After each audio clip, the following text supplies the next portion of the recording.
Você está ouvindo Rádio Sindicó. No ar, entrevista.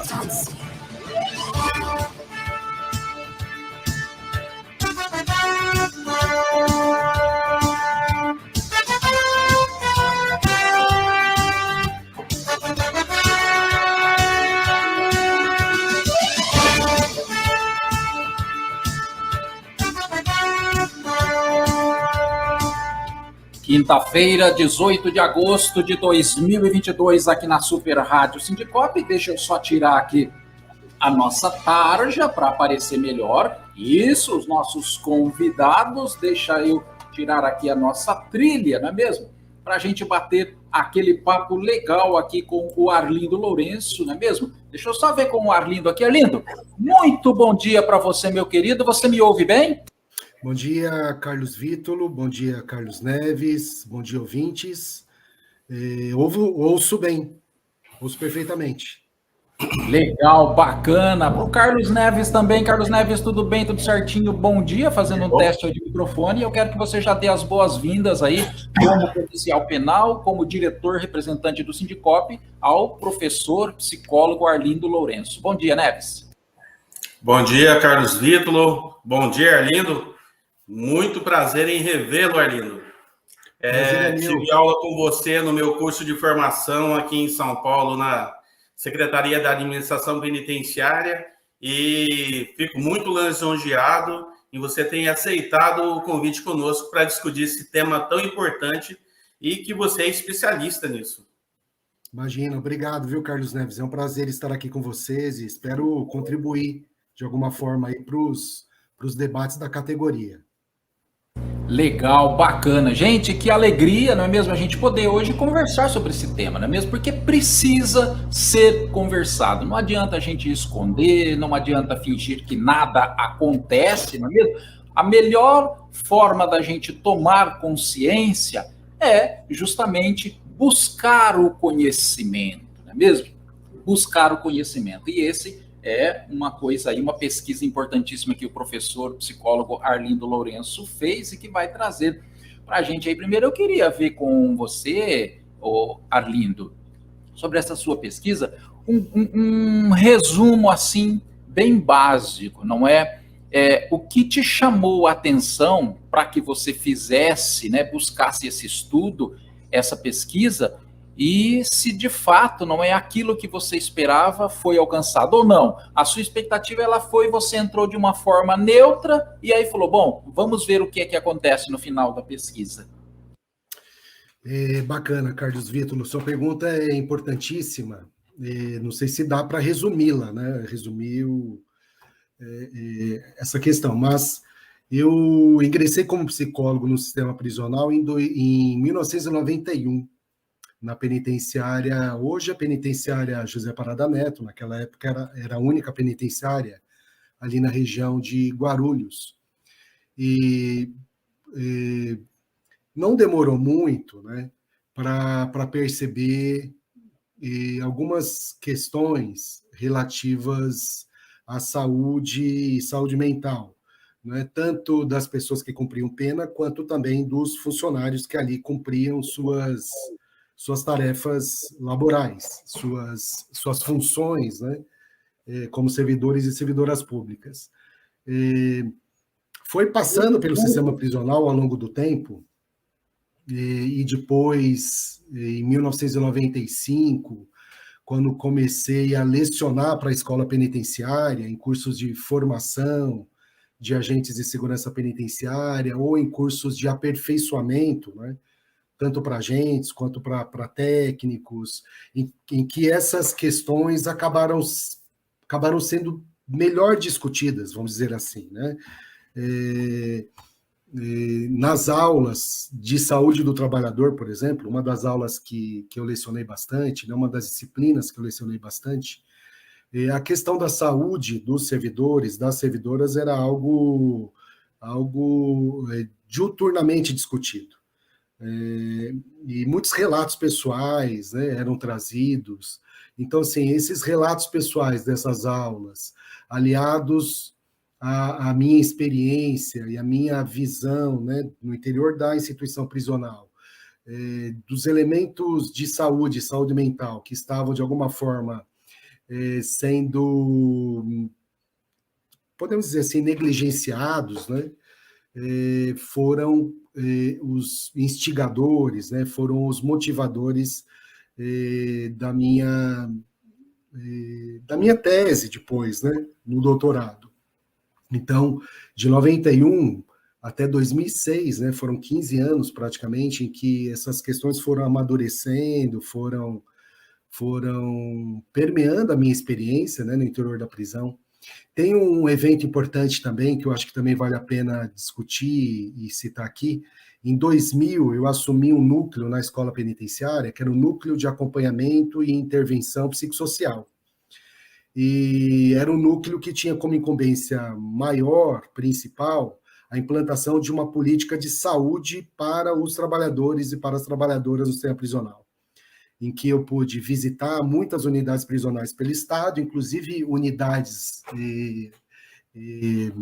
recém-rebeladas, né? Eu estive em muitas unidades prisionais no dia seguinte à rebelião ter iniciado, e pude acompanhar, pude conversar, pude entrevistar muitos companheiros, muitas companheiras que tinham ficado reféns ou que tinham acompanhado seus colegas reféns nessas unidades prisionais, né?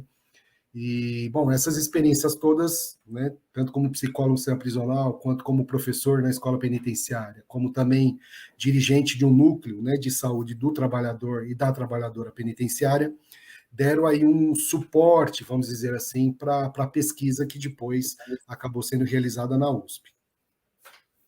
Sim, realmente, né, minha gente? Que coisa, não é mesmo? Pesquisa extremamente importante aí do professor Arlindo Lourenço, não é mesmo? Psicólogo. Carlos Neves, eu sei que você tem diversas perguntas aí, eu também tenho aqui. E se os ouvintes, o pessoal que acompanha pelo aplicativo, já tem gente me mandando pergunta aqui pelo aplicativo, ó, eu já passo, tá bom? A pergunta para o professor.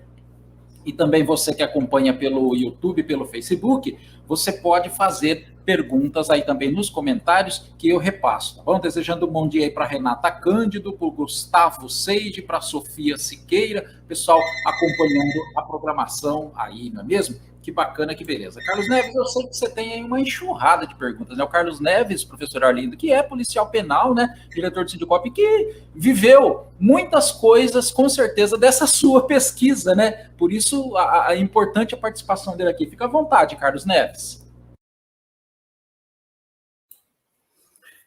Realmente participei e também vivi, né, essa questão de saúde mental, né? Desde o começo, no curso de formação, que o Arlindo me deu aula também, já me acendeu a luz, né, da atenção, né, sobre essa questão. Já entrando no sistema penitenciário, já se via nos colegas mais velhos, né, de trabalho, já alguns indícios, né, de problemas de saúde mental. E como o Arlindo é especialista nisso, isso também leva à saúde física, né? Porque mente sã, corpo são, né? E desde que eu entrei no sistema em 2002 até hoje, eu vejo que a saúde mental e física é negligenciada até pelo próprio Estado, né? Começa-se com projetos aí que ficam no papel, que é levado à sociedade, mas não decolam. Sempre ficam ali no papel e fica em cargo de se culpar as CIPAs, né, das unidades prisionais para que corram atrás e se virem, né? As CIPAs não têm apoio, não têm recurso e o pessoal faz a tripa coração para fazer o mínimo possível que eles conseguem, né? Essa pesquisa do Arlindo, ela permeia até hoje de forma importante no sistema penitenciário até nacional, porque ela é base de muita pesquisa, né, nossa, e inclusive ajudou a ser feita uma recomendação no Conselho Nacional de Políticas Criminais e Penitenciária em Brasília, né, que ajudou aí sair uma recomendação para os estados para abrirem programas de saúde mental e física, né, mas como é recomendação, não se torna obrigatório, né?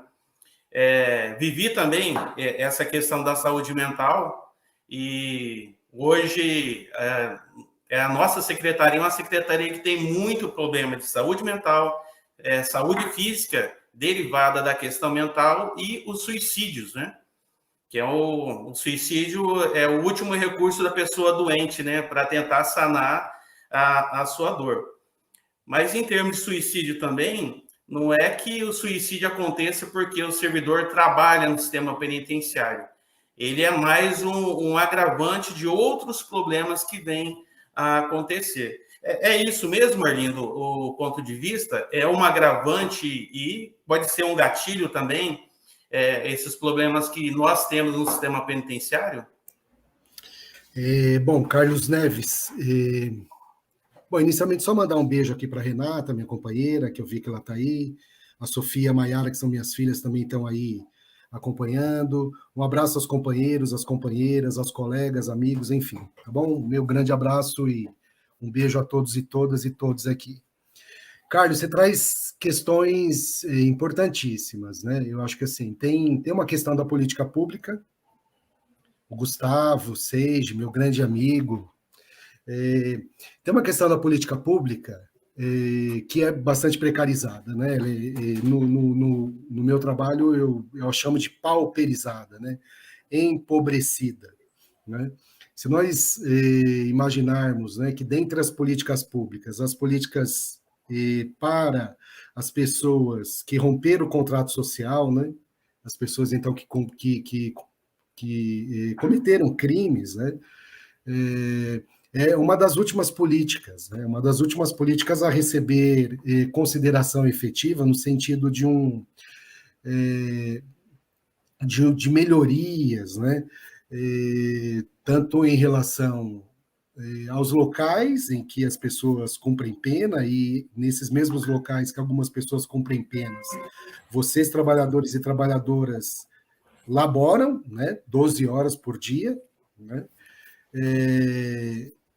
Então, assim, são locais frios, são locais úmidos, são locais, eventualmente, locais em que faltam funcionários, né? Eu tenho acompanhado a discussão aí dos sindicatos, né? Dos trabalhadores em presídios e da própria federação de trabalhadores em prisão, né? E uma das discussões mais intensas que é feita ali é justamente sobre o recurso muito limitado, né? Das pessoas, né? Que trabalham nas unidades prisionais, sejam os policiais penais, sejam os técnicos, psicólogos, assistentes sociais, médicos, enfermeiros, auxiliares de enfermagem, mesmo passando aí pelos assistentes administrativos, enfim, pelo povo que trabalha auxiliando aí nos processos da execução penal. De fato, quando nós implantávamos a CIPA, isso lá pelos idos dos anos 2000, né, as CIPAs pelo Estado, que foi um avanço, né, Carlos Neves? A gente não pode negar que foi um avanço. Mas claro que existiam ali determinadas questões que, na negociação com o gestor público, não puderam ser concretizadas. Então, uma delas, por exemplo, é o fato, eu não sei como que está hoje, mas na época, o presidente da CIPA tinha que ser o diretor da unidade prisional ou indicado por ele, né? E nós achávamos que o presidente da CIPA deveria ser eleito pela unidade prisional, pelos trabalhadores e trabalhadoras da unidade prisional. Nós não admitíamos ou não concordávamos com o fato de um presidente de CIPA ser alguém de confiança, né, da gestão pública. Né? Isso tira todo o caráter democrático, todo o caráter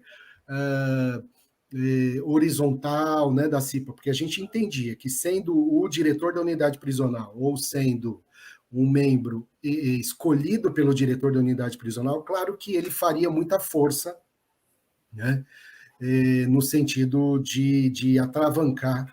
Claro que há casos e casos, há casos em que diretores apoiaram e muito as CIPAs, foram combativos, foram combatentes, enfim, mas a maioria das unidades prisionais a gente percebia que havia aí um jogo, né, em o diretor sendo o presidente ou indicando o presidente da CIPA, né?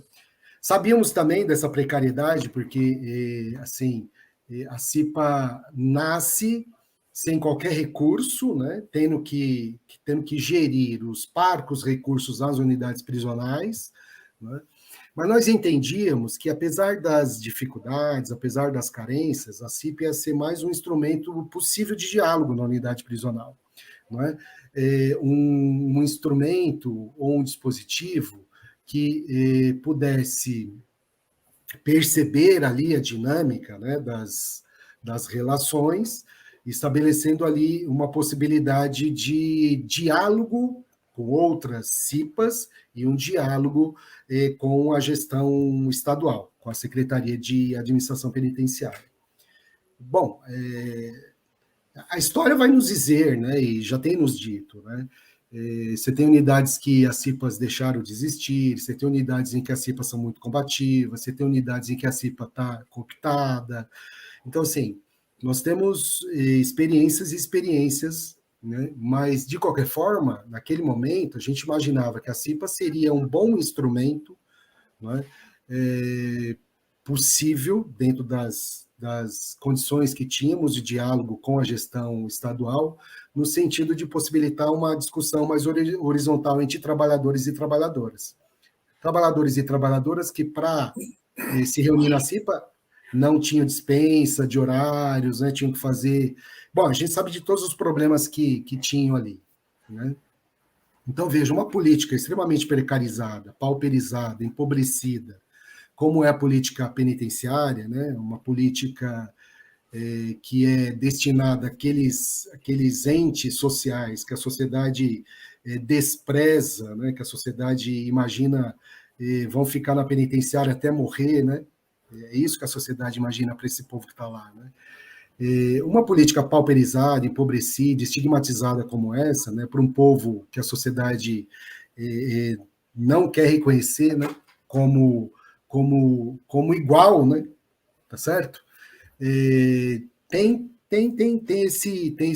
esse problema, né, muito sério, né, que também por um efeito de transmissão, né, psicológica, né, um empobrecimento das pessoas que lá estão, né? Eu falo isso na minha tese, né, que trabalhar num lugar tão empobrecido como esse também vai nos empobrecendo, do ponto de vista psicológico, né? E nos vulnerabilizando, porque essa é uma outra questão que a unidade ou as unidades prisionais têm, né? Elas são extremamente vulneráveis, né?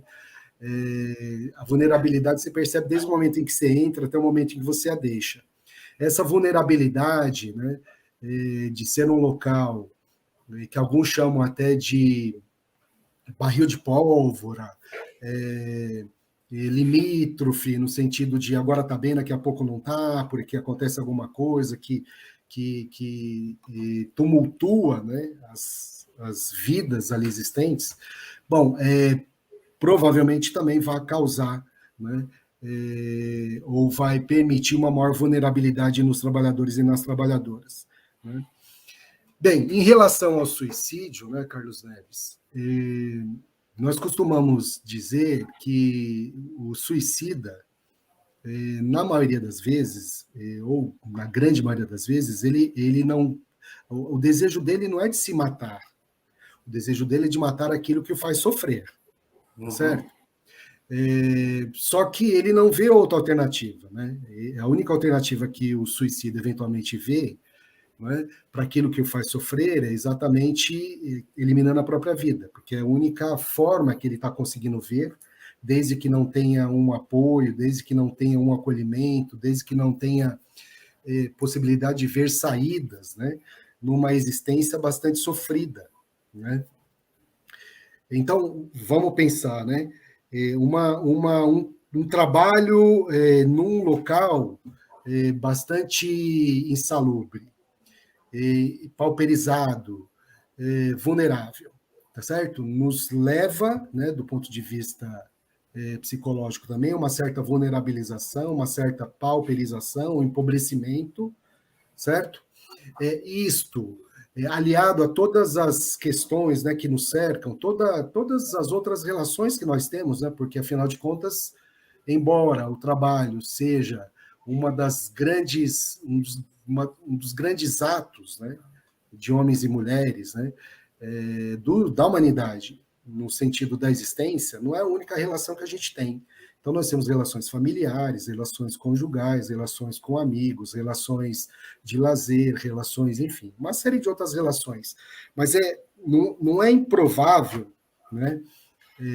Aliás, é bastante provável, né, que esse empobrecimento, essa vulnerabilização vá se dando em todas as outras esferas de nossa vida. O empobrecimento do ponto de vista, um esvaziamento, é um termo até interessante que a gente usa bastante, né, um esvaziamento de si, né, no sentido de estar ali 12 horas, depois de mais 36, mais 12 horas, isso diuturnamente, né, e você leva as coisas do trabalho para casa, e, bom, não é incomum, é bastante comum, inclusive, que as outras relações também vão se empobrecendo, vão se contaminando. Estava tentando lembrar desse termo, né? Vão se contaminando, tá certo? E há um empobrecimento mesmo de vida, há um esvaziamento mesmo de si nas questões da vida, né? Bom, e o Carlos Neves menciona isso, o suicídio não é algo inerente só ao trabalhador, à trabalhadora no sistema prisional, é inerente à própria existência da humanidade. Mas é claro que não encontrar sentido naquilo que faz, né? E perceber-se contaminado por essa falta de sentido nas outras relações que estabelece, claro que é um sofrimento intenso, um sofrimento atroz, e que, em muitos casos, principalmente naqueles que não conseguem um apoio necessário, um cuidado necessário, pode finalizar-se, infelizmente, num suicídio. O professor Arlindo, deixa eu só trazer então aqui, também para o Carlos Neves, uma questão, e o professor já acabou respondendo um pouco, mas a nossa amiga aí, a Aninha Rosana, deixa eu até subir na tela, ela traz aí, acho que parte o professor Arlindo já respondeu, não é? Bom dia, professor Arlindo, quais os principais sintomas de adoecimentos nos funcionários do sistema prisional? E essa segunda parte, professor, que eu acho que, né, talvez o professor não tenha entrado ainda muito. E o que você sugere para minimizar esse adoecimento? A gente sabe que é um tanto complexo, né, professor? Mas tem algumas dicas, né, mais rápidas, assim, que no dia a dia talvez o servidor, a servidora possa se utilizar, não é? Quando ele começa, né, professor, naquele momento perceber que tem algo errado, né? Opa, peraí, né? Estou indo para um lado que não é legal, hein, professor? Boa pergunta, Aninha, né? Aninha Rosana. Boa pergunta, Aninha, bom dia. Aninha, tem um termo na psicologia social, né, baseado nos estudos sobre identidade, que é um termo trazido pelo professor Antônio da Costa Ciampa, recentemente falecido, inclusive, foi professor aqui na PUC de São Paulo, brilhante pesquisador, brilhante pessoa, né? Que é um termo que é o termo seguinte, mesmice, né? Esse é um termo importante para a gente discutir o que você está trazendo, né? Quais são os sintomas, né, que a gente vai percebendo e que são fatores de adoecimento? Eu diria para você que uma das primeiras questões que a gente precisa se atentar em relação às nossas perspectivas de vida, né? Eu dizia bastante nos cursos, eu não sei se o Carlos Neves vai lembrar, mas eu dizia para os alunos, lá, quando do curso de formação e de aperfeiçoamento, que ter como objetivo de vida apenas o trabalho, embora importante, precisa ser repensado. Não é? Por que eu digo isso? Porque se a gente pensar que é só o trabalho que claro, a gente depende do trabalho para as outras questões da vida, não é? Mas permanecer, né, no trabalho, e nesse trabalho que a gente está mencionando aqui, nos vulnerabiliza, nos enfraquece, nos pauperiza. Permanecer nesse trabalho como única perspectiva de existência, eu diria para você que é uma diminuição da nossa capacidade de existência, é uma diminuição da nossa potencialidade de vida, da nossa potência de vida. Né? Então, acho que um dos primeiros sintomas que a gente precisa prestar atenção, e eu não fui diferente, viu, Aninha? Olhar para si e dizer o seguinte, e aí? O que eu quero da minha vida? Né? Porque, beleza, né? É importante ter como meta ficar 30, 35 anos no sistema prisional e depois se aposentar, mas a vida não é só isso. Né? A vida é cuidado de si, cuidado dos outros, a vida é poder conhecer um lugar novo, a vida é poder cuidar do corpo, a vida é poder cuidar do psiquismo, a vida é navegar numa leitura prazerosa, navegar num filme prazeroso, navegar numa conversa que nos dê satisfação. A vida é muito mais que o trabalho, embora o trabalho seja esse grande fator, né, das nossas existências. Mas a vida é muito mais que isso. E eu já lá atrás, em 95, dali para frente, dizia, não lembro se o Carlos, não sei se o Carlos Neves vai se lembrar, mas eu dizia, olha, se vocês têm como única meta de vida o trabalho, vocês precisam repensar. Porque há muitas outras coisas. E, Aninha, no meu caso, né, eu costumo dizer para os alunos que eu não sou referência, mas, assim, se você aceita uma ideia, né, de alguém que teve aí com vocês, embora não na função de agente de segurança, mas na função de psicólogo, mas que também sofreu, né? Uma das questões que me permeava a existência era justamente a possibilidade de um dia sair da administração penitenciária, tá certo? Um dia poder sair e poder fazer algo que me desse prazer, que é, por exemplo, a docência, hoje. Né? Naquele momento, já na escola penitenciária, já era algo que me atraía, né? E para mim tinha essa questão de continuar estudando, não é? Percebe? Agora, veja, se conselho fosse bom, a gente não dava, né? A gente vendia, não é isso? Funcionou e funcionou em partes para mim, porque eu não vou dizer para você que eu sou um cara completamente em paz, sem nenhuma tristeza, eventualmente não sofra de depressão. Meu, isso é inerente à vida. Não é? Agora, sim, tinha a possibilidade de você colocar algum elemento, né, para além da tarefa profissional. Cada um de nós vai ver aí, fazer um curso de culinária, fazer um curso de artes marciais, fazer um curso de línguas, fazer um curso superior, sei lá, fazer um curso de enologia, vai estudar a questão dos vinhos, sabe? Fazer um curso de cerveja, vai fabricar uma cerveja.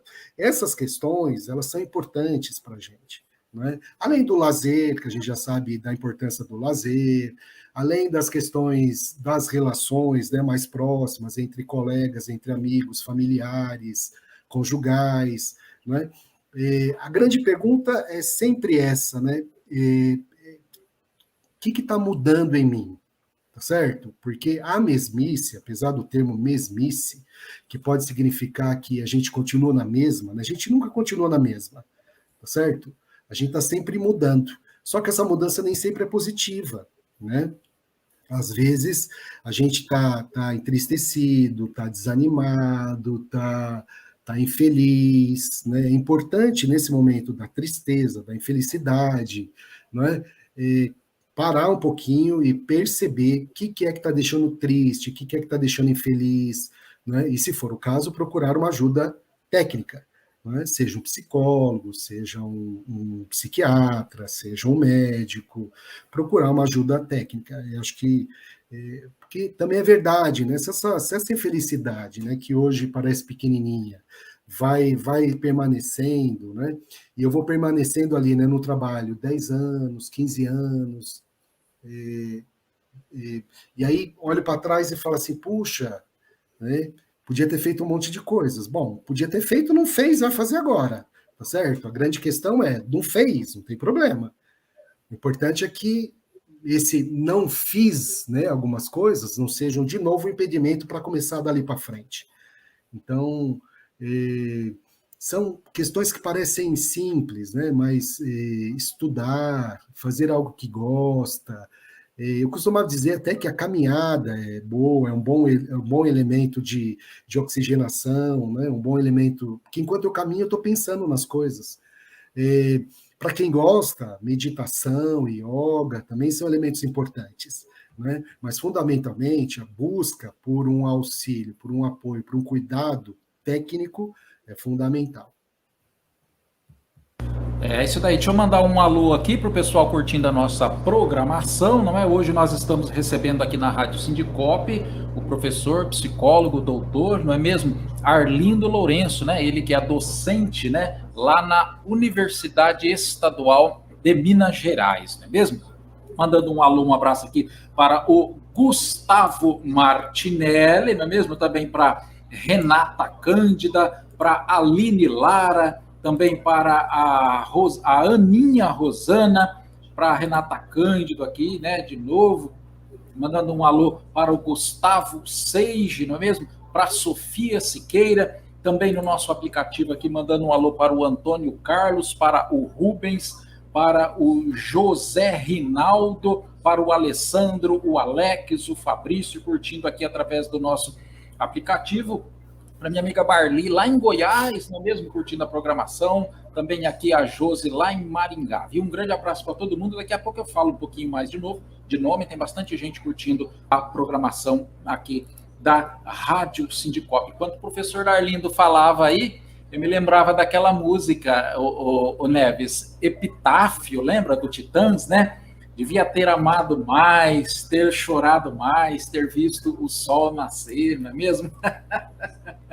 É muito bacana, muito boa, não é mesmo? Pois não, Carlos Neves, a sua questão.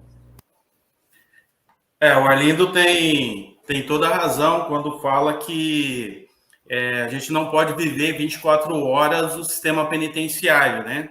Mas, infelizmente, desde o primeiro dia de aula, nós temos essa tendência a viver a prisionização, né? A gente acaba ficando encarcerado dentro do próprio trabalho. Você vai trabalhar 12 horas num local insalubre, com colegas que um depende da vida do outro, dependendo do momento, e sempre vai depender do outro, né, para sobreviver dentro da unidade prisional. A intenção também que você já chega no trabalho pensando que ali é o inferno, e isso já começa a te pressionar emocionalmente, né? Você tentar fazer o seu trabalho com o mínimo possível, e você sabe que você tem que dar conta daquilo, que você sabe que toda a questão de direitos humanos passa ali pela sua mão diante da população carcerária, né? Você tem que garantir a alimentação, tem que garantir a educação, a saúde, a alimentação, energia elétrica, água potável, né? Então, é uma pressão que vem em cima do servidor. E o Estado não dá todas as condições, mas o servidor vai lá e faz, né? E aquilo que ele não consegue resolver, que não depende dele, ele acaba levando para casa, né? E aí você fica remoendo no seu horário de descanso os problemas que você não resolveu ou vai enfrentar amanhã, né? E você acaba levando isso e a gente acaba assumindo alguns problemas já iniciais, que o Arlindo já falava, né? Eu uso o Arlindo como referência porque isso me ajudou bastante também.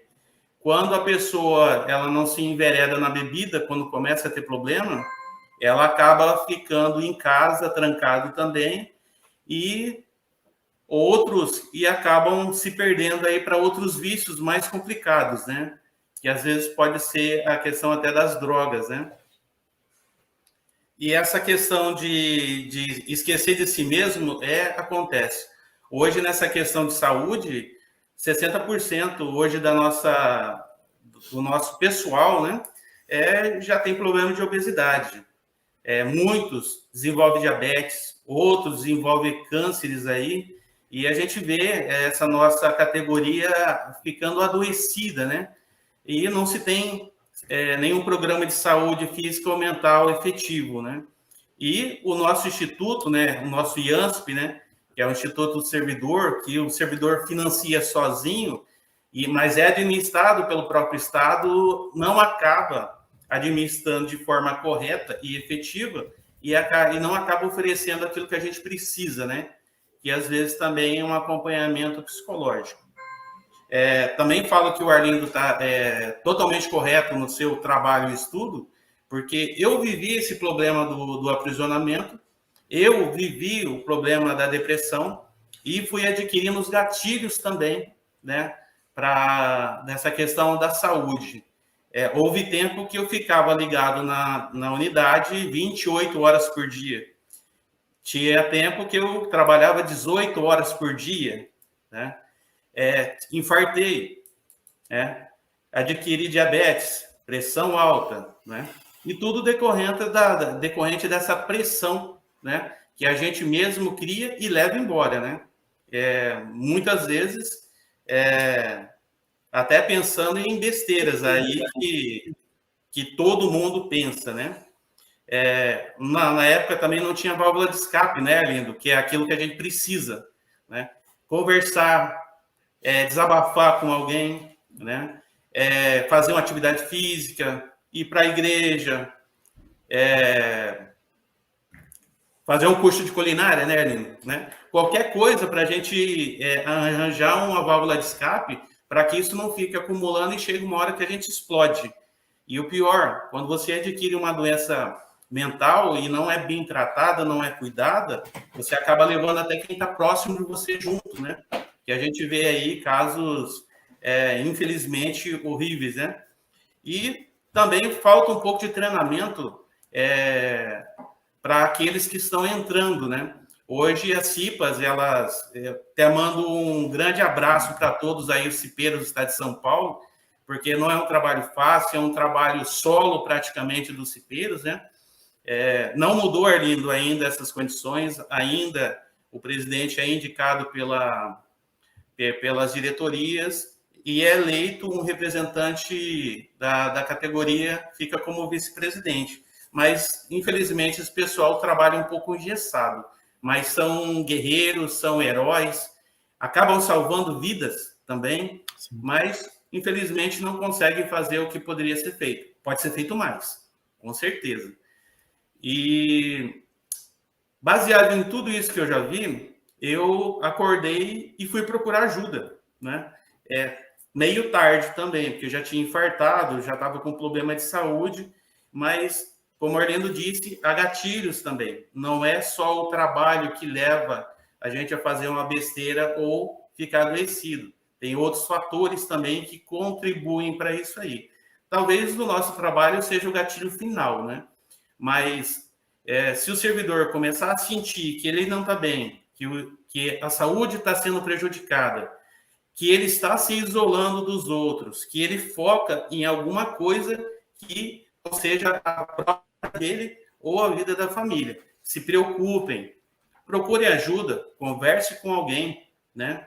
De preferência com pessoas que não sejam do sistema penitenciário, né? Porque o Arlindo já sabe, e eu não preciso falar para quem é policial penal, para quem trabalha no sistema. A gente se acha totalmente invulnerável, né?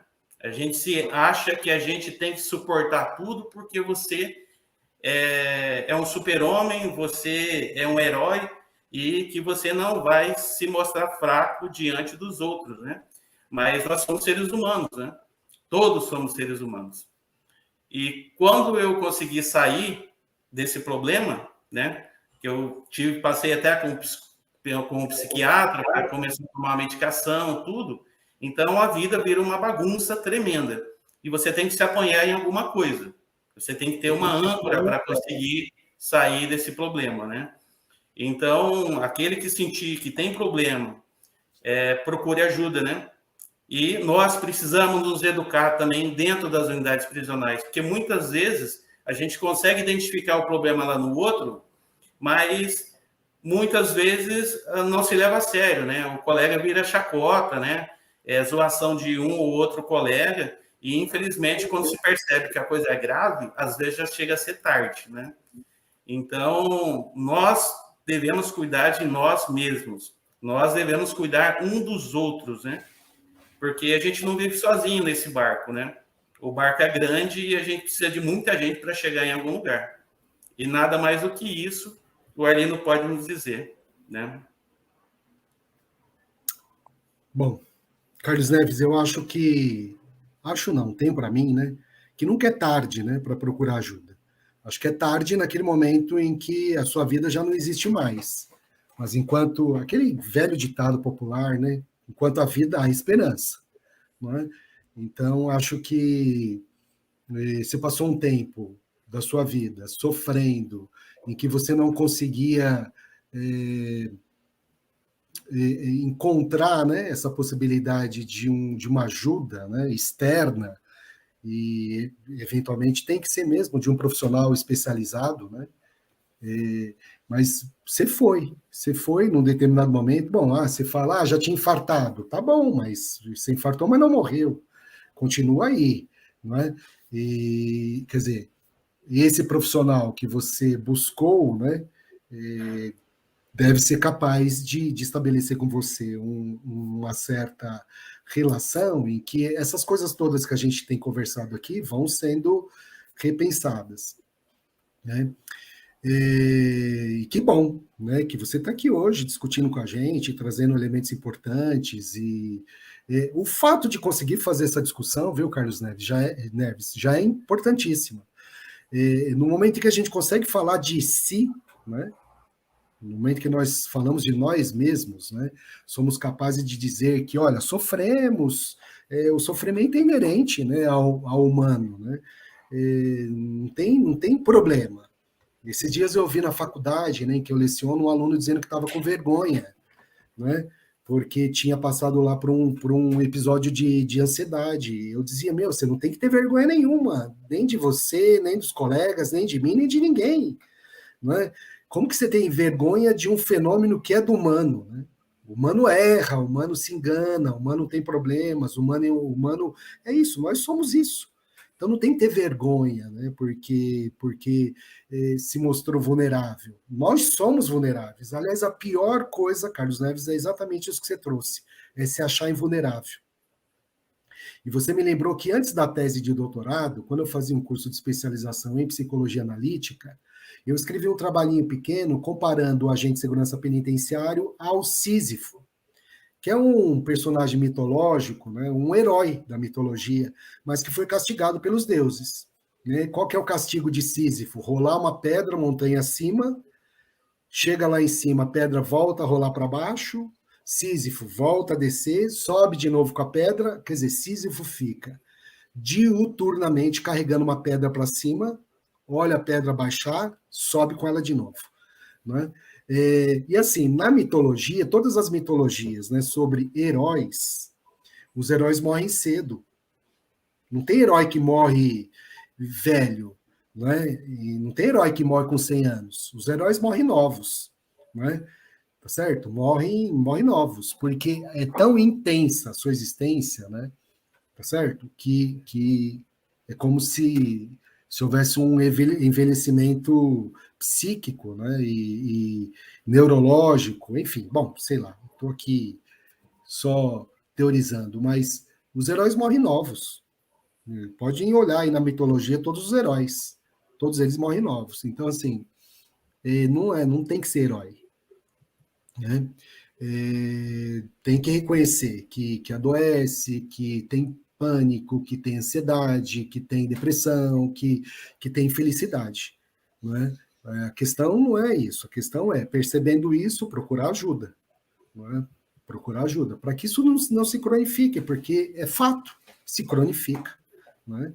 Se você não trata aí um problema de estômago, né, isso pode gerar uma úlcera, tá certo? E depois um estômago um câncer de estômago. É isso.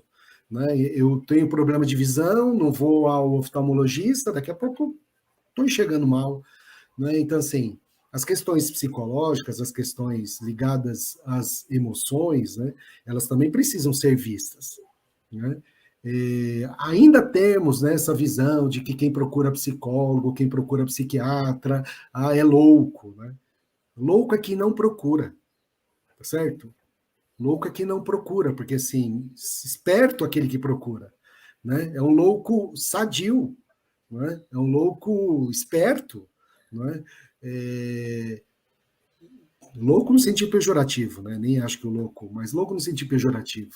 Mas, assim, é um louco esperto, né? Porque procurou ajuda. Louco é quem não procura, né?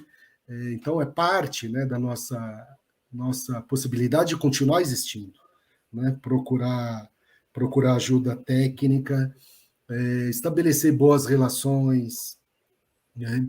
Acho que também é motivo importante para a gente perceber nas nossas relações aquelas que são positivas, aquelas que nos fazem desenvolver, não é? Daquelas relações que eventualmente são infrutíferas, né? São inadequadas, porque é isso também, às vezes vamos desenvolvendo relações que são inadequadas pela vida. Claro que não necessariamente a gente percebe isso num primeiro momento, não é? Mas precisamos perceber, né, quem está à nossa volta, não é? Quem de fato nos ajuda, quem de fato é importante, o que de fato é importante, né? Repito, né? Trabalhar é importante, mas pensar que vai passar pela vida apenas para trabalhar e depois aposentar, não é? Aliás, Carlos Neves, se tem uma categoria que depois que aposenta, uma parte morre. Aliás, o que morre de hoje policial penal, né, esperando a aposentadoria é uma coisa impressionante. Eu vejo lá nos índices, né? Eu recebi esses dias um estudo do Cifuspesp, né, que é um outro sindicato de funcionários em prisões, e assim, é impressionante a quantidade de pessoas esperando a aposentadoria que morrem.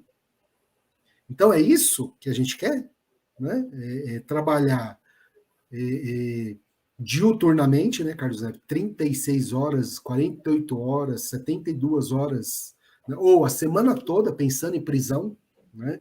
E aí não curte companheiro, não curte companheira, não curte filhos, não curte colegas, não curte... A única possibilidade de curtir colegas é num bar, que não é ruim, tá certo? Não estou aqui com um discurso moralista dizendo que o boteco é ruim, não. Né? Mas quando a única possibilidade de escape, né, é encher a cara, né, temos um problema aqui. Então, encher a cara de vez em quando é extremamente salutar, importante. Agora, se é a única forma de escape, né, das angústias e das infelicidades é permanecer-se embriagado, né, aí nós temos um problema. Né?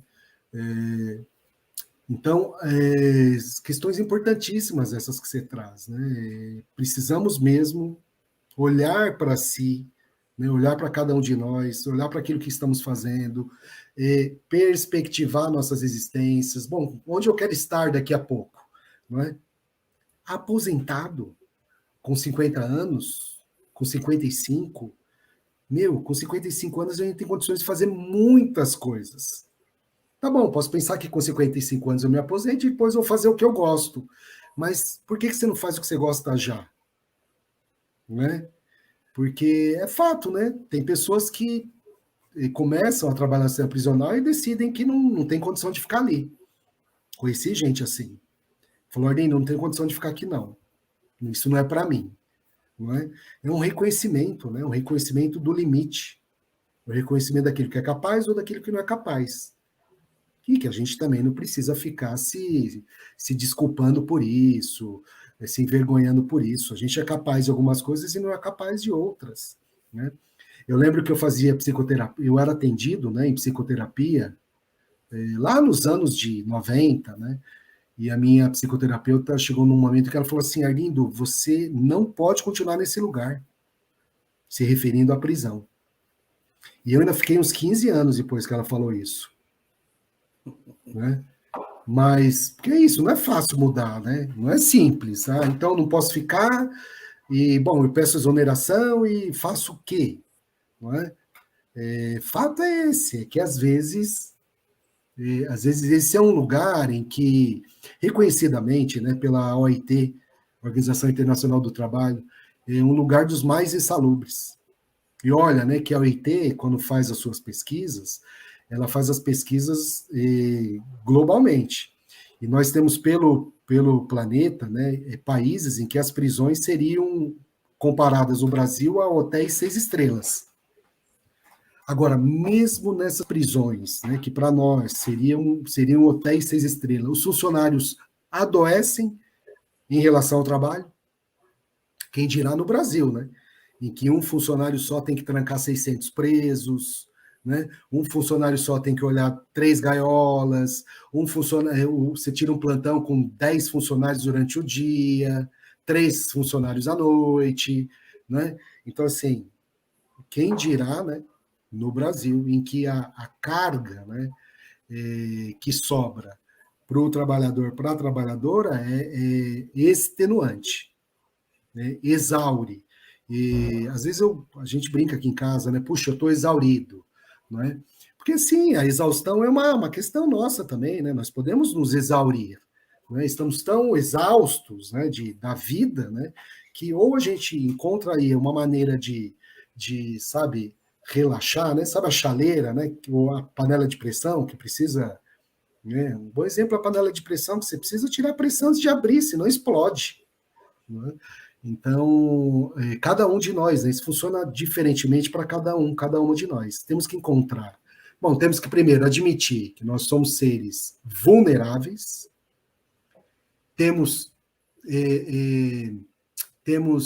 somos seres sofredores, temos plena condição de sofrer, não é vergonha, não é sofremos, deprimimos, temos ansiedade, sentimos medo, somos humanos, erramos.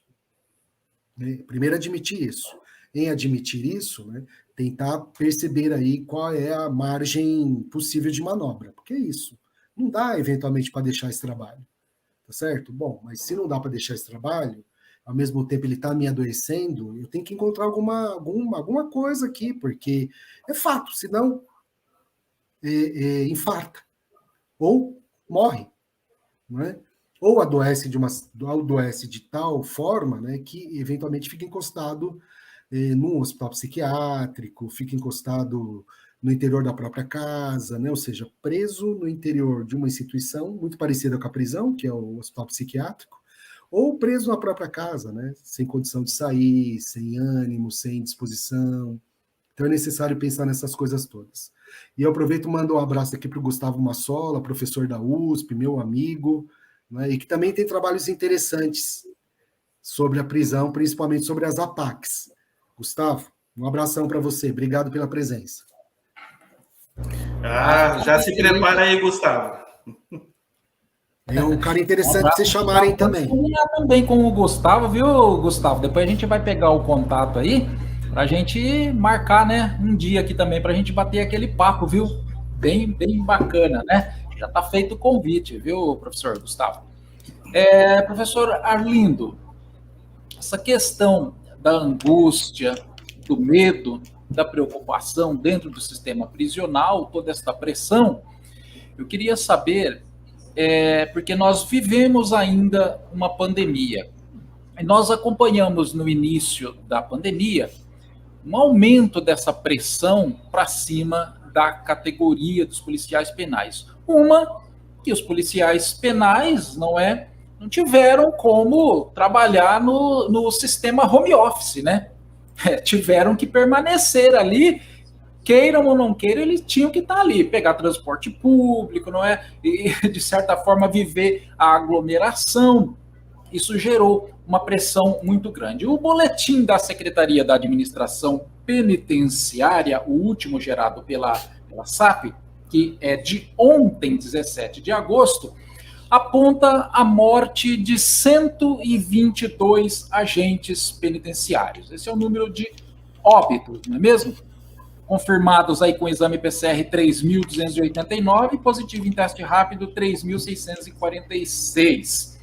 Professor, a pressão foi tanta e a preocupação era tanta que olha só a omissão do Estado, do governo, né? O Sindicop precisou rodar as penitenciárias e distribuir álcool gel, distribuir EPIs aos servidores. Olha o tamanho do absurdo, o tamanho do caos, da demora do Estado. O Sindicope precisou ingressar na justiça, professor, pedindo que fosse cessada a transferência de presos. Olha só, precisar ingressar na justiça, porque o Estado não tomava a postura. Precisou também ingressar com pedido de que as visitas fossem cessadas, porque era um momento extremamente preocupante, né, de não se ter visitas. Então, tudo isso, professor, eu queria saber até que ponto tudo isso, toda essa pressão, os servidores ali dentro das unidades, né, vendo tudo isso ocorrer, e vendo mais do que isso, né, a morte dos seus companheiros, né, que estavam ali trabalhando e de repente perderam a vida por Covid, até que ponto a saúde mental foi ali afetada, e assim, a importância de que muita gente às vezes foi deixando para lá. Preocupante isso, né, professor? Olha, Carlos Vítolo, eu tenho pensado e eventualmente até discutido, né, com alunos, com colegas, com pessoas próximas, que os estudos sobre as consequências, tanto físicas quanto psicológicas, do Covid, serão estudadas aí pelos próximos 20 ou 30 anos, né? A gente ainda não sabe, por exemplo, todas as consequências para o organismo que o vírus pode causar, principalmente a longo prazo, né? Porque é um vírus relativamente novo, né? Do ponto de vista da consequência para os humanos, né? 2 anos e pouco. Então, nós vamos estudar do ponto de vista da ciência médica, do ponto de vista da ciência psicológica, do ponto de vista das populações, né? Então, até antropologia, sociologia, vão estudar ainda por muitos anos as consequências da pandemia de Covid-19 na população do planeta. A gente acompanhou, em grande medida, uma grande omissão, né, dos poderes públicos em geral, né, em relação à possibilidade de proteção da população. Demora na aprovação de vacinas, celeuma na aplicação de vacinas, aliás, demora até para se chegar à conclusão de que era importante vacinar, e a gente viu hoje que foi extremamente importante a vacina, né? Um pensamento negacionista, né, contra a vacina, a favor de práticas medicamentosas alternativas que a gente viu que são ineficazes. Bom, a gente viu, né, o quanto o poder público, principalmente no Brasil, mas não só, mas principalmente no Brasil, e a gente está aqui, né, vivemos aqui, sentimos, né, na pele o que aconteceu aqui, uma grande omissão do poder público em relação à possibilidade de proteção e de cuidado à população. Bom, em relação ao sistema prisional, eu acompanhei, né, e acompanhava bastante, né, principalmente soube de amigos, de colegas que trabalharam comigo e que perderam a vida ou que foram bastante prejudicados, né, por conta do Covid. Hoje já se sabe, por exemplo, que os percentuais de ansiedade, os percentuais de depressão, dentre outros, aumentaram consideravelmente, como aumentou também a violência doméstica, violência contra a mulher, violência contra o vulnerável. Bom, a gente tem várias pesquisas que já têm publicação e que estão apontando aí um incremento, né, do ponto de vista de alguns transtornos e de algumas práticas, né, bastante violentas e que a gente precisa evitar, combater e evitar, né? Achei curioso, mas tem uma explicação, né? Achei curioso o fato de que os agentes de segurança penitenciária, hoje policiais penais, que comparativamente à população presa não eram a maioria, eram a minoria, foram os mais prejudicados, né, pelo Covid. Mas a explicação é que estes agentes, Carlos Vitor e Carlos Neves, saíam da prisão. Eles estavam lá, saíam da prisão, então eles tinham que, eventualmente, pegar um transporte público, eventualmente transitar junto com outros colegas, né? E depois voltavam para lá. Né? Não sei quantos dos agentes penitenciários continuaram com suas atividades complementares. Né? A gente sabe, né, que muitos agentes de segurança penitenciária têm uma atividade complementar para poder receber um pouquinho mais, para poder ter uma vida um pouco melhor. Né? Então, que a gente chama de bicos. Né? Bom, mas eventualmente a gente tinha um agente de segurança penitenciária que estava na unidade prisional, os presos estão contidos, certo? Estão contidos, a visita suspensa, né? Então, de alguma forma, né, estão ali com uma possibilidade de contágio diminuída. Mas os agentes entravam, saíam, eventualmente trabalhavam em outro lugar, no dia da folga, e retornavam. Né? Eles foram os grandes prejudicados mesmo. E comparativamente com as pessoas que estão presas, é gigantesco o percentual, tanto de adoecimento, de contágio, quanto de prejuízos, incluindo a morte desses trabalhadores. Né? Bom, é isso, né, Carlos Vítolo e Carlos Neves. Uma parte desse prejuízo poderia ser evitado. E uma parte do prejuízo o Sindicop evitou. Tá certo? O Estado poderia ter evitado, negligenciou, o Sindicop foi e fez. Né? Mas veja, isso foi assim também na saúde. Né? Médicos, enfermeiros, psicólogos. Eu tive um colega meu psicólogo que ficou por muito tempo entubado. Felizmente sobreviveu. Né? Psicólogo de hospital.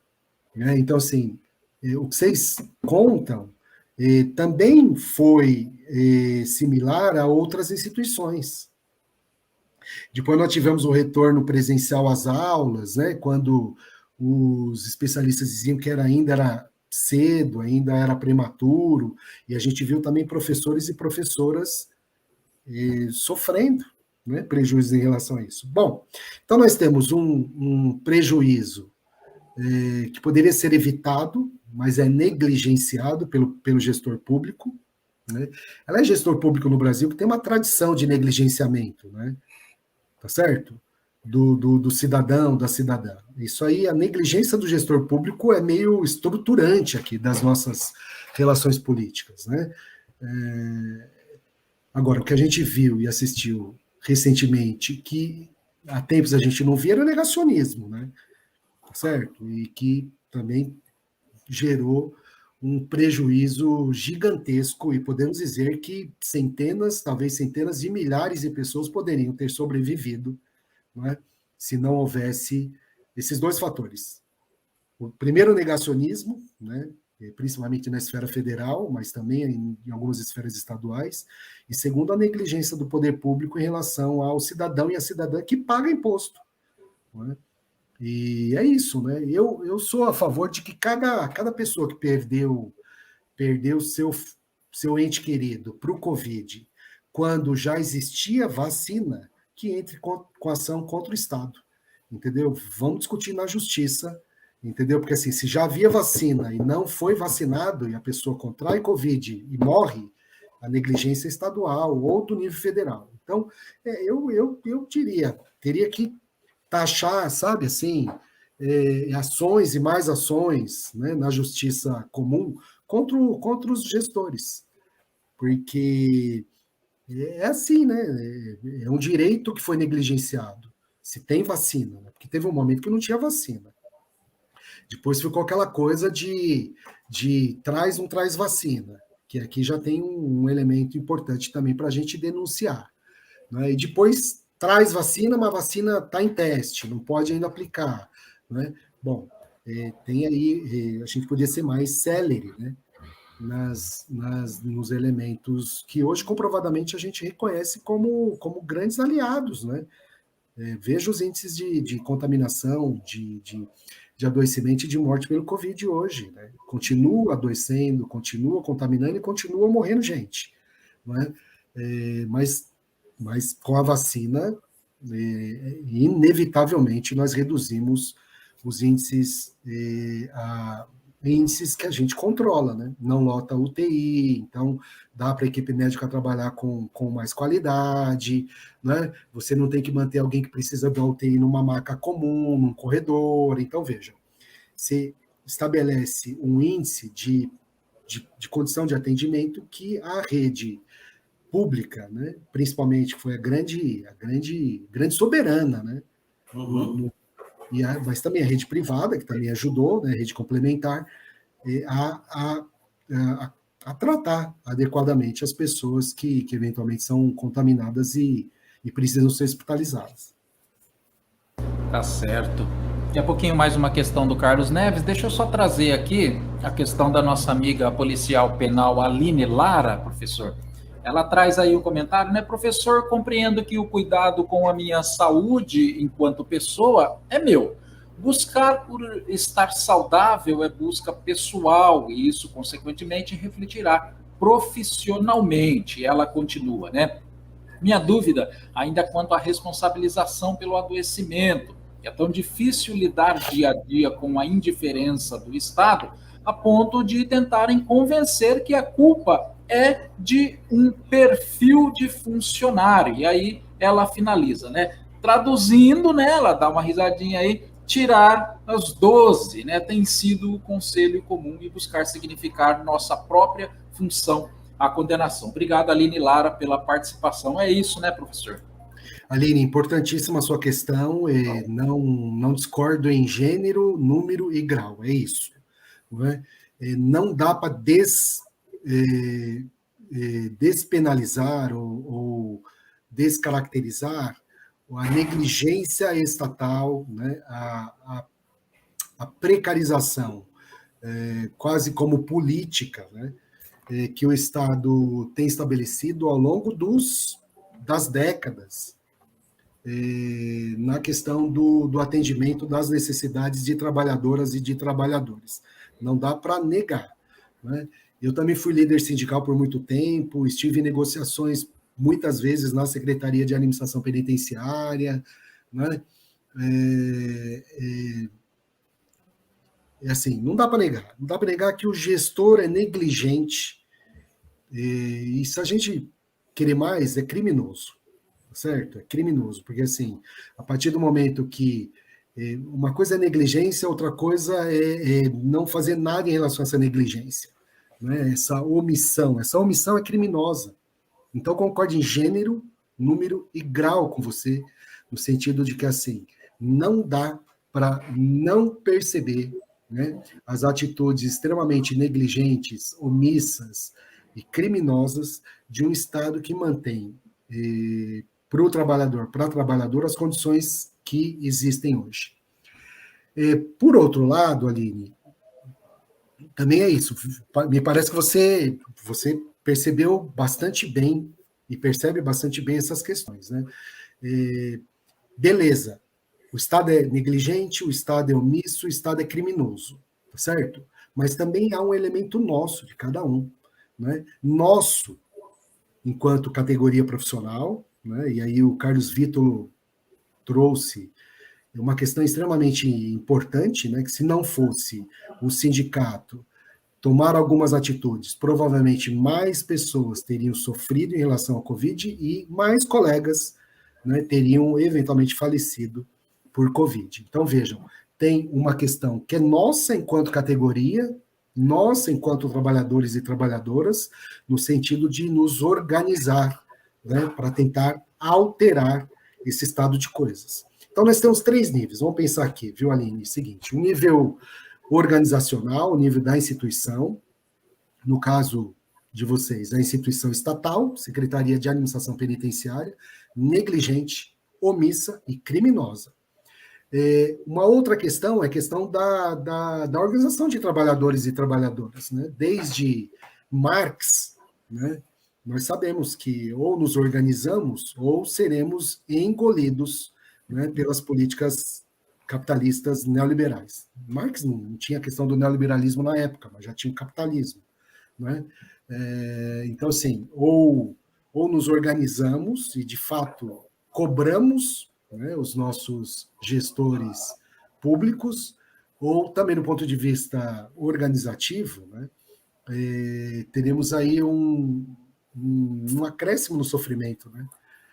Bom, e aí tem também um aspecto individual, que também não dá para negar. Né? Porque é essa questão, bom, o Estado é omisso, o Estado é alheio, negligente, né? A organização de trabalhadores e trabalhadoras tem limites, a gente sabe que tem limites, né? Tanto para a organização quanto para o combate, para a resistência, né? E para a consolidação de alguns ganhos, né? Mas tem também uma questão pessoal, que não dá para ser negligenciada. Né? E assim, do ponto de vista da psicologia, o caminho é duplo, viu, Aline? Nós nos vemos a partir do outro, tá certo? Então, o outro também nos diz muito daquilo que somos e daquilo que estamos. O que eu quero dizer com isso? Que, eventualmente, é o outro que me aponta o meu grau de sofrimento. Quando ele diz para mim, puxa, você está triste hoje? O que aconteceu com você? Ontem você estava assim, hoje eu te vejo mais cabisbaixo, né? E essa discussão me lembra um evento triste acontecido lá na penitenciária de Guarulhos, porque nós tínhamos um companheiro lá, o Carlão. Carlão não, era o...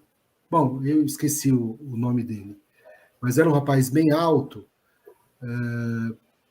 que a gente já sabia que passava por alguns problemas, mas a gente não tinha a dimensão de que os problemas eram tão intensos.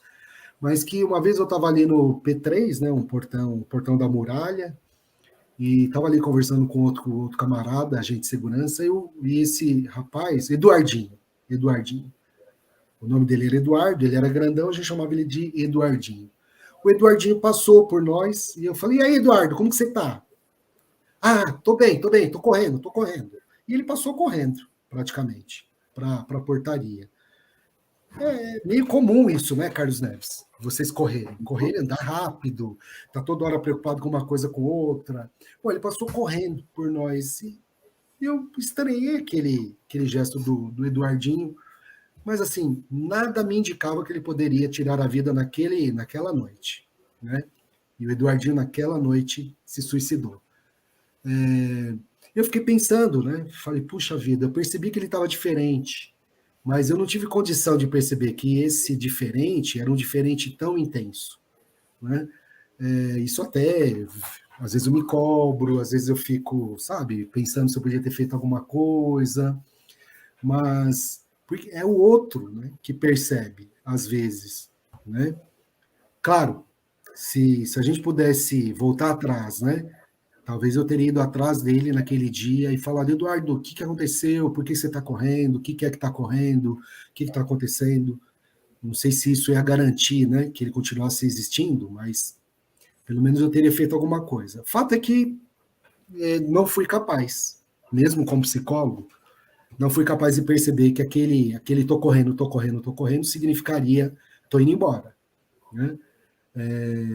Então, veja, o outro diz também de nós, né? O outro pode perceber de nós algumas coisas. Então, esse é um caminho de mão dupla. O outro percebendo e me dizendo, eu percebendo dizendo para o outro, não é? E assim a gente vai estabelecendo relações que, eventualmente, evitem, né? O que aconteceu lá em Guarulhos, que hoje não tem mais como evitar. Né? Infelizmente, um colega nosso se suicidou naquela noite. Né?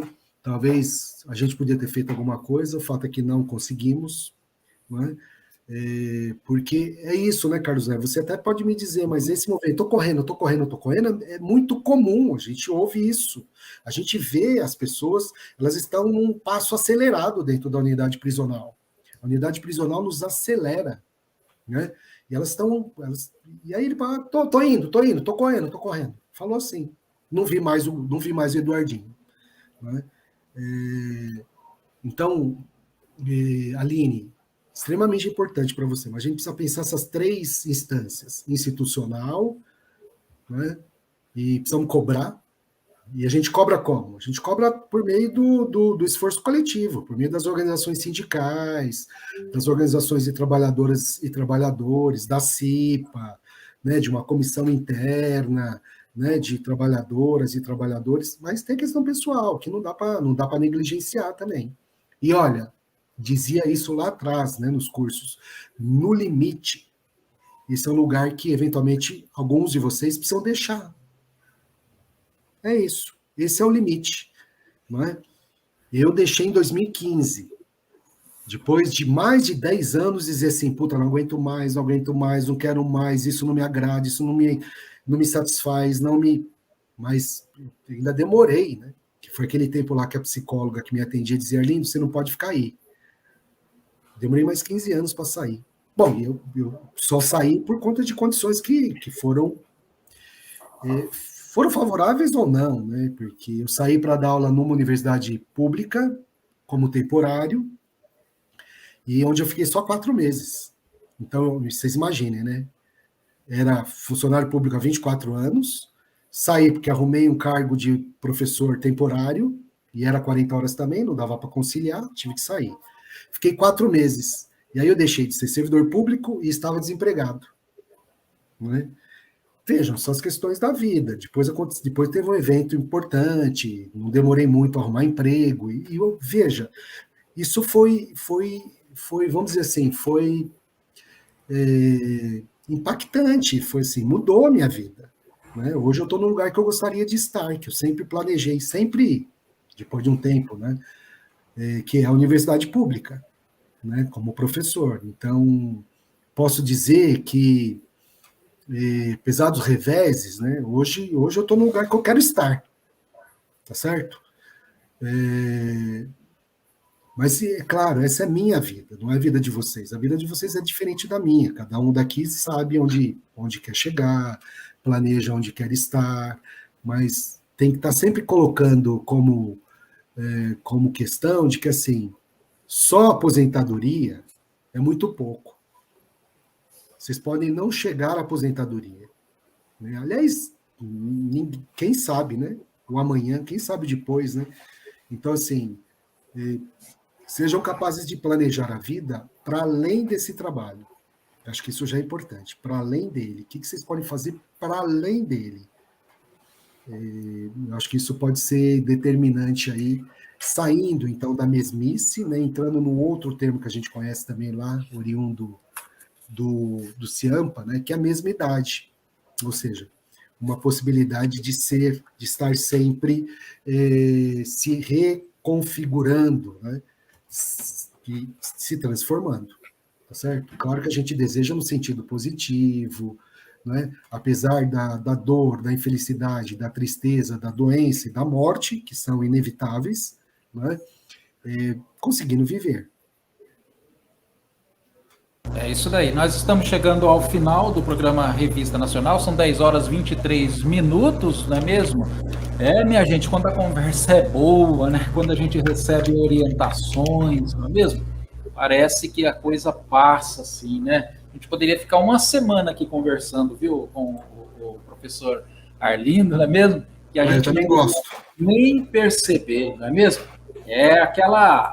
Eu estou me recordando de algumas músicas, viu, durante essa entrevista, Neves, conversando com o professor Arlindo aqui. Me recordei agora daquela canção do Guilherme Arantes, né? Amanhã será um lindo dia, da mais louca alegria que se possa imaginar, não é mesmo? Sim.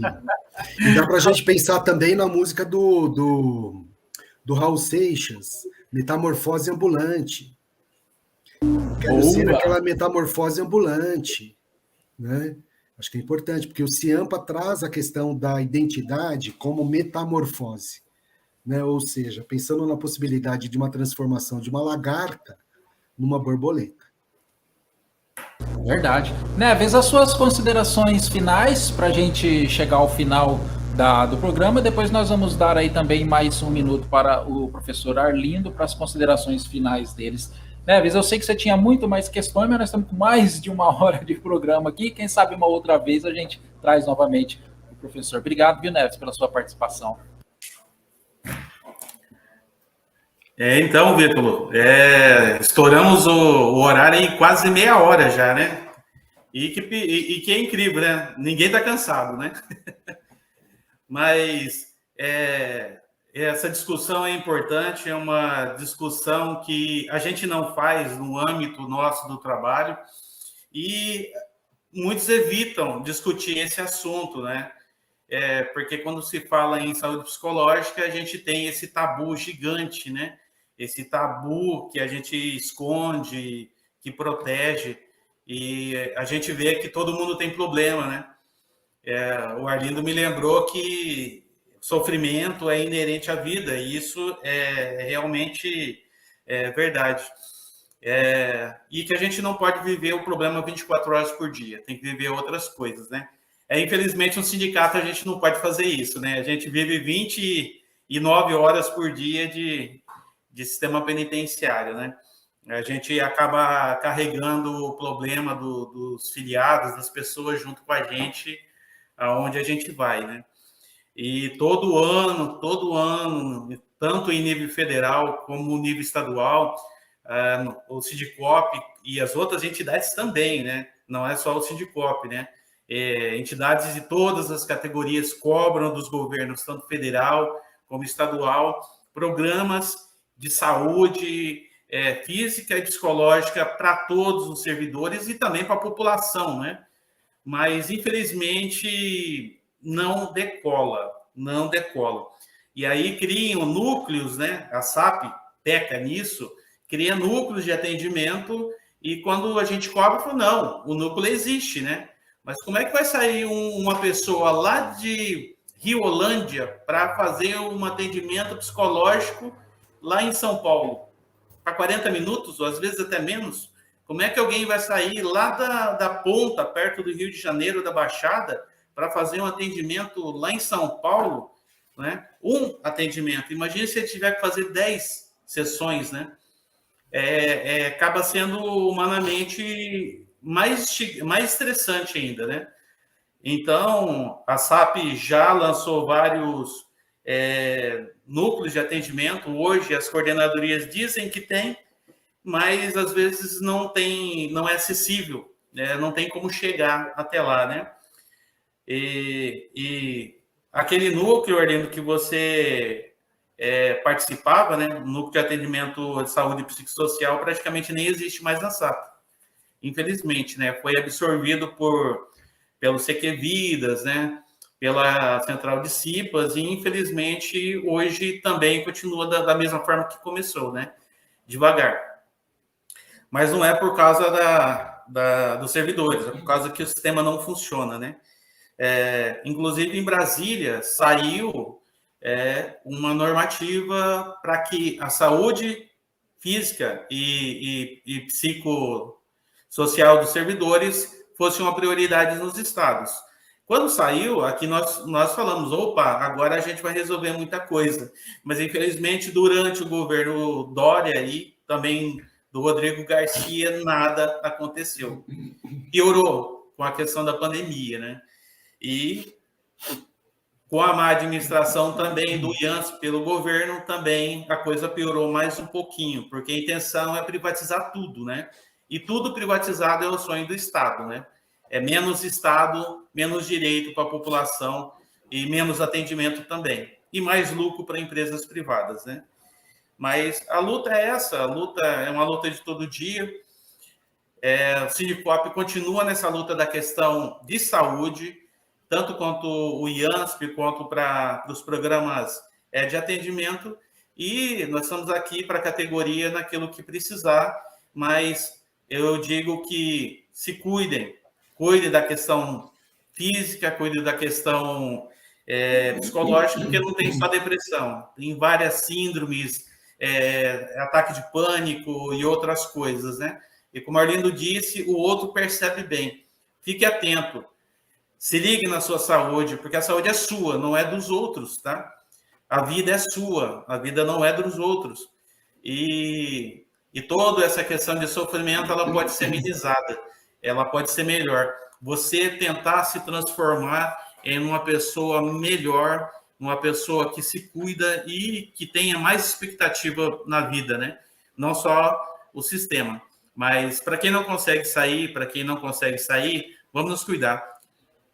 Nós somos importantes, você é importante, a sua família depende de você, seus filhos dependem de você, e você é o exemplo para muita gente, né? E tenho a agradecer aí o Arlindo, procurei você durante um tempão, não consegui encontrar, mas o Vítor te achou, né? É muito prazer, tá, em revê-lo, obrigado pela oportunidade de estar aqui conosco, né? E pela pessoa que você é. E obrigado, Vítor, também pelo programa de hoje, né? Como dos outros. Nós estouramos aí mais do que qualquer programa que a gente já fez, né? E se sinta convidado novamente a estar com a gente aqui, Arlindo, quando quiser. Obrigado, um abraço. Carlos Neves, obrigado aí pelas palavras de carinho. Obrigado também pelo Carlos Vítor aí pelo convite, por ter me achado. Por falar em família, queria também não esquecer de mandar um beijo para o meu filho, Vivi, o Vitor, né? Não tinha mandado antes porque eu achei que ele não estava ouvindo, mas, enfim, não esqueci não, viu, Vitor? Um beijo para você. Acho que a Aninha, viu, Carlos Vitor? Põe aí a última questão que a Aninha trouxe aí. Acho que tem uma questão última aí, que ela fala exatamente disso que você trouxe, Carlos Neves, do núcleo, né, de atendimento ao servidor ali, ó. Isso. Então, o Carlos Neves já apontou, né? Esse núcleo virou um departamento, não foi, Carlos Neves? Virou um departamento. Hoje, Departamento de Saúde do Servidor, vinculado à Coordenadoria de Saúde, não é isso? Você disse aqui que eles até tentaram implantar alguns núcleos, não é? nas coordenadorias. Então, quando eu estava lá, eu só vou rapidinho nessa questão. Quando a gente estava no núcleo, a ideia é que a gente fosse até o local, entendeu? Agora, até o local, a ideia era acompanhar todas as unidades. Então, a gente passava pela região noroeste do estado, ia para as unidades e conversava com os trabalhadores, com as trabalhadoras, principalmente depois de um evento, de um motim, de uma rebelião, né? De um evento que trouxesse ali alguns prejuízos adicionais. Mas, assim, concordo que não é essa a questão, não é ir a cada unidade, mas possibilitar, né, que esses trabalhadores, essas trabalhadoras tenham um acesso, eu diria, tem que ter um acesso privilegiado, né, aos equipamentos de saúde. Eu me lembro que, Carlos, você me confirma aí, mas me lembro que há muitos anos atrás foi aprovada em São Paulo uma lei, que era uma lei de saúde do servidor penitenciário, que parece que virou letra morta, não é isso? Uhum. Infelizmente, Arlindo.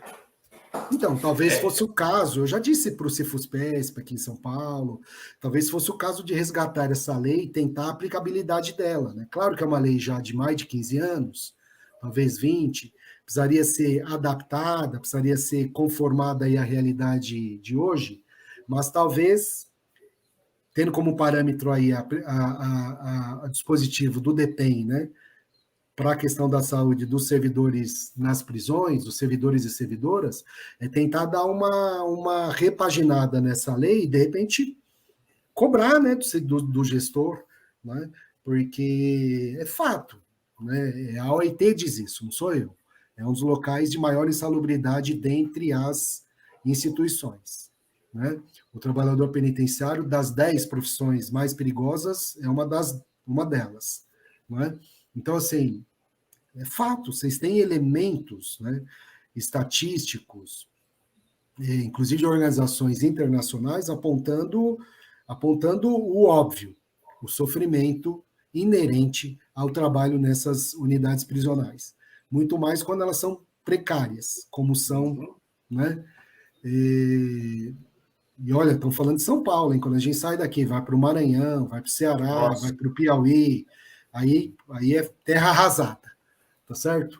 Mas, mesmo falando de São Paulo, né, e que a gente sabe que tem muita precarização, muita unidade antiga, né? A unidade aqui perto de casa, do Butantã, uma unidade feminina, teve que ser interditada, né, porque ela estava caindo, tá certo? uma unidade de meninas, de mulheres, estava caindo, ela foi interditada depois de muita conversa, depois de muita insistência de funcionários, de familiares das presas, do Cifus-PESP, mas aí acabou interditada e agora vão reformá-la. Mas é isso, são unidades construídas há 30 anos, 40 anos, 50 anos atrás, que precisam ser reformadas, não há como. Na nossa casa a gente pinta a cada 2, 3 anos. Agora, mesmo pintar, né, não é isso só, né? Tem que ver rachadura, tem que ver infiltração, tem que ver uma série de coisas. Né? Então, Aninha, tem, né? Mas o Carlos Neves disse que não tem. Tem, mas não tem. Né? Então, esse suporte psicológico para os trabalhadores e para as trabalhadoras precisa ser buscado na rede pública. Eu acho que tem que ser na rede pública, mas tinha que ter uma parceria, né? A administração penitenciária, a rede pública, no sentido de que houvesse uma porta de entrada diferenciada para esses trabalhadores. Eu penso assim, né? E, eventualmente, parcerias do poder público com entidades privadas, né? Nós temos muitas associações de psicólogos, de médicos, né, espalhadas pelo Brasil. Lá em Frutal, onde eu leciono, por exemplo, eu estou coordenando o núcleo de apoio ao estudante, e a gente está lá contando com uma parceria com os psicólogos que têm uma associação. Então, os alunos que nos procuram, que têm condição de pagar por processos de psicoterapia, a gente encaminha para essa associação e eles oferecem um preço reduzido para os estudantes. Eu acho que era um caminho também, né? Eventualmente utilizar a rede pública como via de entrada, ou algumas associações, né, de profissionais que poderiam atender trabalhadores e trabalhadoras com preços mais reduzidos. Bom, finalmente, para não me prolongar, queria agradecer ao Sindicop pela possibilidade de conversar. É uma conversa que eu adoro, então poderia ficar aqui 15 horas com vocês, né, tranquilamente. Estou à disposição para novas conversas, tá bom? Em outros momentos. O professor Gustavo me escreveu aqui que teve que sair, porque ele precisou ir para a USP, mas eu já disse que eu coloquei ele na fita, né? Então vou dizer para ele que vocês vão procurá-lo, beleza? Então já digo para ele. Obrigado. E agradeço aí pela possibilidade, pelo carinho, tá, Carlos Neves? É um prazer também estar aqui. Tá joia, gente. Tá aí, que conversa bacana e importante, não é, que nós tivemos hoje. Olha, um dos momentos mais lindos que nós tivemos aqui na Rádio Sindicop. Muito, mas muito obrigado mesmo, professor, doutor, psicólogo Arlindo Lourenço. Certamente nós vamos bater outros papos aqui e nós aguardamos aí também o contato do nosso amigo aí, né? Para a gente conversar com ele. Obrigado. Valeu, Carlos Neves. Valeu, professor Arlindo. Minha gente, tá vendo só? Que coisa, que legal. É isso daí, 10h38. Enquanto eu andar